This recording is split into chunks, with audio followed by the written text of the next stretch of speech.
Hello, नमस्कार सर्वांना. मी आहे स्वाती. तर काल ना संध्याकाळी आम्ही देवदर्शनासाठी गेलो होतो गावाकडं. तर यांशला पण घेऊन गेलो होतो. तर झाला इतका बोर झाला ना. त्यानंतर सकाळ सकाळी पहिल्यांदी कामं आवरायला घेतली. बाजरीचं दळण उरकून घेतलं. त्यानंतर म्हटलं चला खायला मस्त चिवडा बनवूया. आता दुपारी ना आपल्याला काही भाज्या वगैरे उन्हाळ्यामध्ये खाऊच वाटत नाही. त्यामुळे असं काहीतरी कुरकुरीत मुरमुरीत असलं ना, थोडं भाज्या तरी पोटामध्ये जात्या. त्यानंतर संध्याकाळच्या टायमाला आहे ना मस्तपैकी आळूवडी करू म्हटलं. आळूची पानं आहे ना इतकी मोठी होती ना, मी पहिल्यांदाच एवढी मोठी पानं बघितली होती. आता आळूवडी बनवायची म्हणजे ना माझा आनंद गगनात मावत नव्हता लहानपणी. कारण की माझी फेवरेट होती. घराच्या मागे ना खूप आळूच्या पानाची झाडं होती आणि आठवड्यातून किमान एकदा तरी आमच्या घरी आळूची वडी व्हायची. आज बाजारामध्ये आळूची पानं दिसली, त्यामुळे म्हटलं चला आज स्वतःच बनवून बघूया आळूची वडी.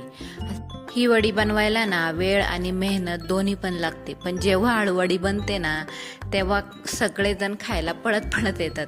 वरम भातासोबत जेव्हा ही वडी आपण खातो ना तेव्हा त्याची चव ना अजून डबल होऊन जाते.